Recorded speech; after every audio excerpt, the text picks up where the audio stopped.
এসব কিছুই বলে নাই। একমাত্র তাদের একটাই কথা, গণভোট। এই ছাড়া তারা আর কিছুই বলতে শিখে নাই। যে কথা বলেছেন মাননীয় প্রধানমন্ত্রী, আজকের মাননীয় প্রধানমন্ত্রী জনাব তারেক রহমান, গণতান্ত্রিক মানবিক অন্তর্ভুক্তিমূলক অর্থনীতির অভিযাত্রা। মাননীয় স্পিকার, সাবেক অর্থ উপদেষ্টা সালেউদ্দিন আহমেদ বলেছেন এবারের বাজেট জনতুষ্টিমূলক বাজেট। অর্থমন্ত্রী বলেছেন অর্থনীতি ঘুরে দাঁড়াবে চতুর্থ বছরে। মাননীয় স্পিকার, অথচ বিরোধী দলের বন্ধুরা বলেন এই বাজেট নাকি উচ্চবিলাসী বাজেট। আমি দ্ব্যর্থহীন কণ্ঠে বলতে চাই, বাস্তবতা স্বপ্ন ছাড়া বাস্তবতা হয় না। মাননীয় স্পিকার, কবি চাঁদকে স্বপ্নে ছুঁয়েছিল বলেই, কবিতা লিখেছিল বলেই বিজ্ঞান চাঁদকে আবিষ্কার করেছিল। মাননীয় স্পিকার, বাংলাদেশ নামক রাষ্ট্র যতবার অন্যায়, নিপীড়ন, নির্যাতন এবং ফ্যাসিস্টের কবলে পড়েছিল, ঠিক ততবারই পরবর্তীতে বিএনপি সরকার রাষ্ট্রীয় ক্ষমতা এসে রাষ্ট্রকে সফলভাবে পরিচালনা করেছিল। সেই 1975 সালে যখন হেনরি কিসিঞ্জার বলেছিল তলাবিহীন ঝুড়ি বাংলাদেশকে, বাংলাদেশের গণতন্ত্র ছিল না, বাংলাদেশে খাদ্য ছিল না, বাংলাদেশের মানুষ দুর্ভিক্ষে নিপতিত হয়েছিল। 75-এর পরবর্তীতে শহীদ প্রেসিডেন্ট জিয়া রহমানের হাত ধরে প্রথম বাজেট চ্যালেঞ্জ মোকাবেলা করেছিলেন উনি, এবং পরবর্তীতে উনি শুধু সফলই হন নাই, বাংলাদেশ থেকে খাদ্য রপ্তানি করেছিলেন এবং খাদ্যে স্বয়ংসম্পন্ন হয়েছিলেন। তারই 10 বছর পরে, 1 দশক পরে শহীদ প্রেসিডেন্ট জিয়াউর রহমানের যোগ্য উত্তরসূরি দেশনেত্রী বেগম খালেদা জিয়া স্বৈর শাসনকে অবসান ঘটিয়ে বাংলাদেশের অর্থনীতি, যেটা গভীর অতলায়নে তলিয়ে গিয়েছিল, তাকে খাদের কিনারে তুলেছিলেন। মাননীয় স্পিকার, বাংলাদেশ যখন ফ্যাসিস্টের কবলে মত্ত, বাংলাদেশের সমস্ত টাকা পয়সা যখন দেশ ছেড়ে বিদেশ চলে গিয়েছে, বাংলাদেশের যখন আর কিছুই করার ছিল না, ঠিক তখনই আবারও বাংলাদেশে 2026 সালের নির্বাচনে বাংলাদেশে বিএনপি নেতৃত্বাধীনে আমাদের নেতা জনাব তারেক রহমানের হাত দিয়ে আবার যে বাজেট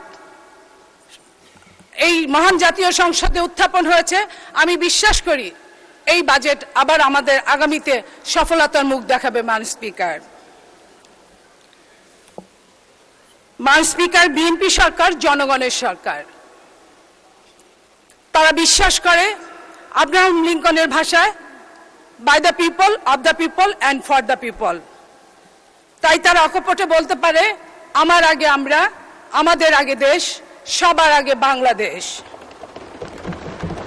মাননীয় স্পিকার, একটি দেশকে উন্নত করতে হলে সবার আগে যে দেশের জনগণকে সম্পদে রূপান্তরিত করতে হয়, জনগণ সম্পদে পরিণত হলেই আমাদের সেই রাষ্ট্রকে কল্যাণকর রাষ্ট্র বলা হয়।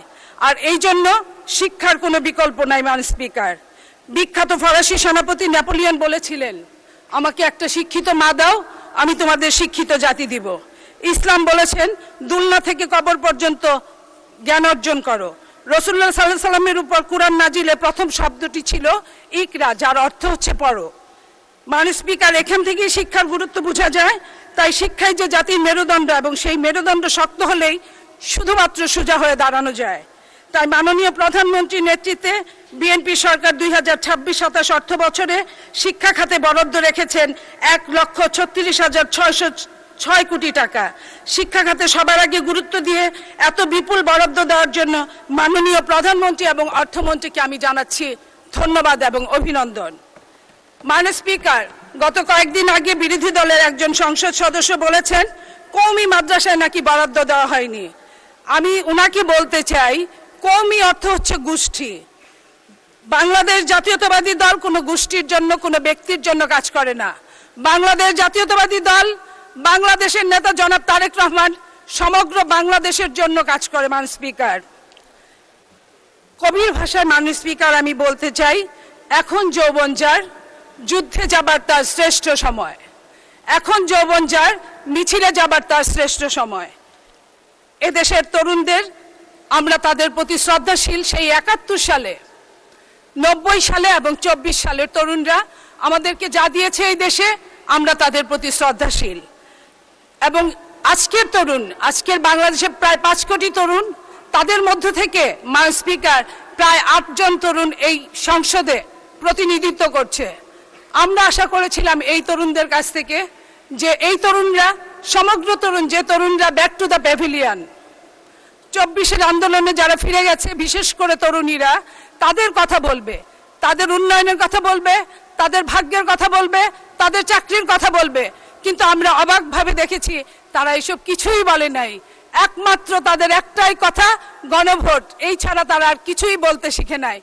যে কথা বলেছেন মাননীয় প্রধানমন্ত্রী, আজকের মাননীয় প্রধানমন্ত্রী জনাব তারেক রহমান,